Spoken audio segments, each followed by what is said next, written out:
powerhouse teams the last couple years. The Dodgers, the Yankees, the Red Sox. All these teams we have seen rule the free agency and rule the standings the last couple years. But those teams are going to die off soon. And who's the next team to take their spot? It's a team that just missed the playoffs last year.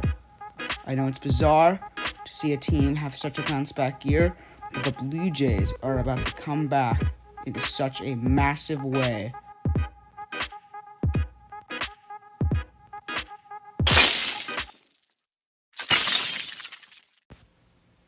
The Blue Jays and Dodgers in 2016, I think, were incredibly similar teams. They had the same exact record, and the only reason the Dodgers made the playoffs and the Blue Jays didn't is their division and conference was much weaker. Now, the Dodgers were about to be a powerhouse, and they knew it. Coming up, they had some ridiculous guys. Cody Bellinger, Yasiel Puig, Julio Urias, Chris Taylor, Max Muncy, Corey Seager, and Kenta Maeda were just some of the guys coming up for the Dodgers that were all young, and it was all led by some much more experienced players like Clayton Kershaw, Zach Greinke, and this was a recipe for success. However, now with Greinke off the team, Kershaw getting old, Puig off the team, Seager off the team, and their budget being close to nothing, with some additions along the way, the team's still going to be very, very strong next year, but there's not much denying that the end of the Dodgers era is not too far.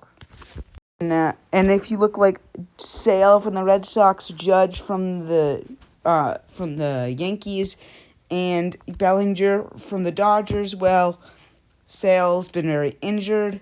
Bellinger may never be the same, and Judge is going to be a free agent. So all three of these teams are slowly getting picked away, and the Red Sox and Yankees might be closer, but all three are going to be knocked off their spot eventually. Jose Barrios, Kevin Gausman, and George Springer, all three veteran players on this team that are going to be here for years to come. And they're leading the young guys like Vlad Guerrero and Bo Bichette and Nate Pearson, Alek Manoah, Gabriel Moreno, all of which we haven't even seen their max potential and will be on the team for a long, long time. Not to say it's necessarily going to be soon, but this team is looking like the Dodgers of 2016 and could replicate what they did for years to come.